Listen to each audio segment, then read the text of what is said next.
अनंत त्रिपाठी साहब, हमें बताइए कि दरअसल सुप्रीम कोर्ट के आदेश के बाद देवरिया जेल से शिफ्ट किया गया था अतीक अहमद को अहमदाबाद की साबरमती जेल में।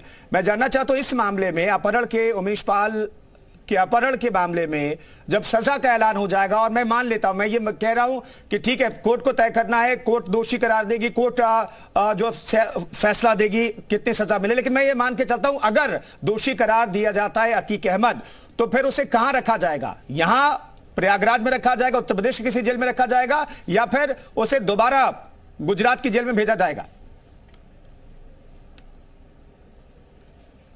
देखिए, इस मामले में माननीय न्यायालय का जो निर्णय होता है वो कई बार इस तरीके से भी होता है कि जिस जेल से आए हैं उस जेल में वापस जाएं, सजा करें पूरी, या फिर ऐसा भी होता है कि माननीय न्यायालय अन्य मामलों को ध्यान में रखते हुए जो कि अभी पेंडिंग है, जिसमें ट्रायल चलना है या जिसमें अभी जो है बहुत इनिशियल स्टेज पर, जैसे अभी एक मामला उमेश पाल की हत्या का दर्ज हुआ है, तो इसमें अभी इनिशियल विवेचना जो है वो जारी है। तो ऐसी स्थिति में न्यायालय ये भी देख सकता है कि इनको जो है यूपी में भी रखने का आदेश दे सकता है जी।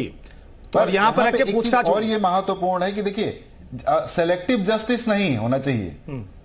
अभी डर की आप बात कर रहे थे, मैं उसमें एक लाइन और जोड़ना चाहूंगा कि माननीय न्यायालय के 10-10 न्यायमूर्तियों ने अपने आप को अतीक के मामले से अलग किया था। ये बहुत सुर्खियों में भी मामला रहा। तो मैं ये कहना चाह रहा हूं कि ऐसा नहीं, अगर जब प्रदेश का मुखिया किसी भी अपराधी को अगर संरक्षण दे तो ऐसी स्थिति में न्याय कहां होगा?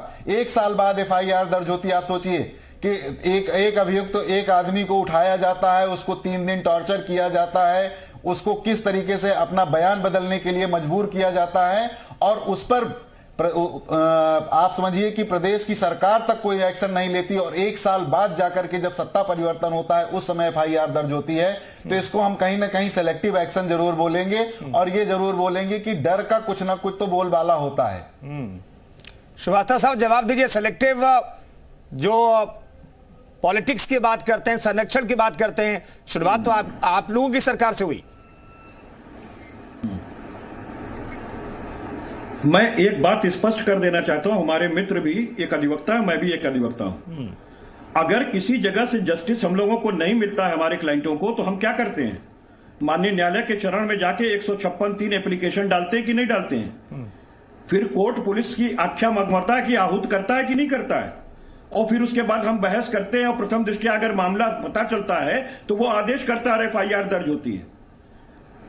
तो क्या माननीय मित्र, ये अदालत जाने का भी रास्ता बंद हो गया था क्या? कानून नहीं था देश के अंदर? तो इस तरीके की बात नहीं करना चाहिए। सेंगर साहब के साथ क्या हुआ था? 6 महीने तक एफआईआर दर्ज नहीं हुई। मामले में मैं ये कहना चाहूंगा जो है विद्या का परिवार साफ कर दिया गया। जो लंबित केसों की संख्या है उसकी स्थिति को अगर हम ध्यान देखें तो इस तरीके से 156(3) या अन्य माध्यम से जो एफआईआर दर्ज कराने का प्रोसेस है उसमें भी घूम के कहीं ना कहीं पुलिस ही रिपोर्ट लगाती है, और जब पुलिस रिपोर्ट नहीं लगाती उसको दबा के रखती है, मानसिकता नहीं होती है, तो इस तरीके से ये मामला विलंबित होता है। त्रिपाठी जी ये क्या बात कर रहे हैं?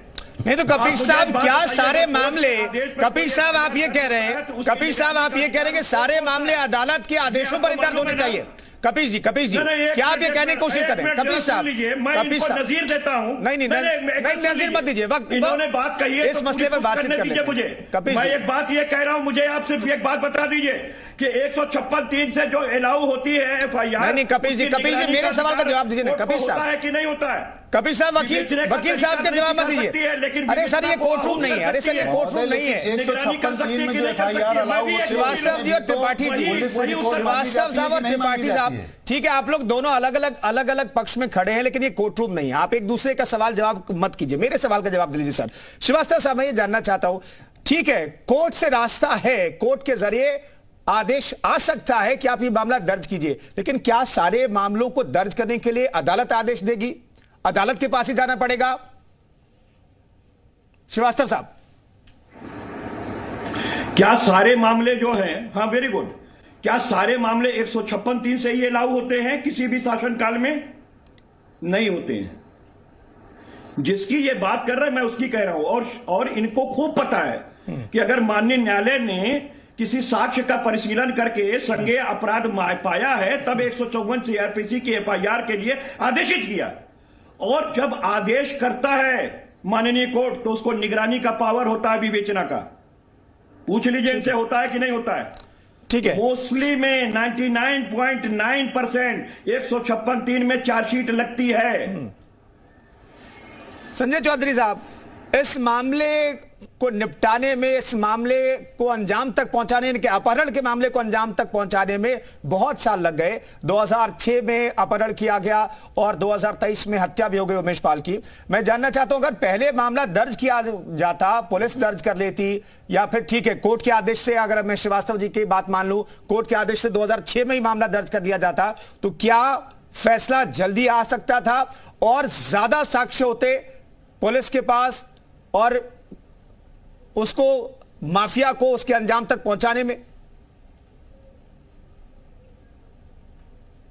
देखिए, सबसे बड़ी बात है कि इसके पीछे मंशा क्या है। देखिए, उत्तर प्रदेश ने वो दृश्य भी देखा है जब जेल में बंद मुख्तार अंसारी पेशी पर आता है और वो डीजीपी के दफ्तर में चला जाता है। मतलब डीजीपी के दफ्तर में अगर जेल में बंद माफिया सरगना चला जाए, कपीश भाई बताएंगे, सरकार थी और माफिया सरगना मुख्तार डीजीपी के ऑफिस में चला गया था, तो अगर पुलिस, आखिर जांच कौन करेगी? जांच तो पुलिस करती है, और पुलिस के सबसे बड़े अधिकारी पर ही अगर माफिया सरगना उसके सर पर बैठ जाएगा तो पुलिस कैसे करेगी? और पुलिस वास्तव में शासन की मंशा से चलती है, और शासन की मंशा एक ही होनी चाहिए कि बुरे लोगों के खिलाफ उसका भय होना चाहिए और अच्छे लोगों के खिलाफ उसकी प्रशंसा होनी चाहिए। गीता भी कहती है कि परित्राणाय साधूनाम और विनाशाय च दुष्कृताम, यही धर्म है। और मुझे लगता है कि उत्तर प्रदेश की सरकार ऐसे अराजक तत्वों के खिलाफ अपना भय दिखाती है, उनको नष्ट करती है, उन्हें नीचे करती है और अच्छे लोगों को प्रश्रय देती है, और यही एक अच्छे शासन की कल्पना है। और मुझे लगता है कि इसी अच्छे शासन का भय हमें माफियाओं पर दिख रहा है, और उत्तर प्रदेश के विकास के आधार पर अगर उत्तर प्रदेश आगे बढ़ रहा है तो यही एक अच्छे शासन की परिणति है जो आज हम देख रहे हैं कि माफिया उसके सर पर मौत मंडरा रही है, और अच्छे लोगों को लग रहा है कि माफियाओं के सर पर मौत मंडलाना अच्छा है। लेकिन एक पार्टी जो उनको रक्षण करती है, संरक्षण करती है, कानून के जरिए उसको अंजाम तक पहुंचाइए। नहीं, वो पार्टी कह रही है कानून के जरिए अतीक अहमद और अतीक अहमद जैसे अपराधियों को कानून के जरिए उनके अंजाम तक पहुंचाइए। बहुत बहुत धन्यवाद, बहुत बहुत शुक्रिया तमाम मेहमानों का चर्चा में शरीक होने के लिए। तो अतीक अहमद को प्रयागराज लाया जा रहा है, साबरमती जेल से निकाल करके प्रयागराज लाया जाएगा। 28 तारीख को कोर्ट के सामने पेश किया जाएगा। उमेश पाल अपहरण कांड में दरअसल फैसला आना है, इसलिए उसकी कोर्ट में पेशी होगी। लेकिन इन सब के बीच जो सबसे खास बात है वो ये कि अतीक अहमद जो है डरा हुआ है, सहमा हुआ है, उसे अपनी मौत का डर सता रहा है, और पूरे रास्ते ऐसा लगता है कि डर उसे सताता रहेगा जब तक वो शायद नैनी सेंट्रल जेल में शिफ्ट नहीं हो जाता। फिलहाल इस खास पेशकश में इतना ही, रुकेंगे एक छोटे ब्रेक के लिए। आप बने रहिए जी उत्तर प्रदेश उत्तराखंड।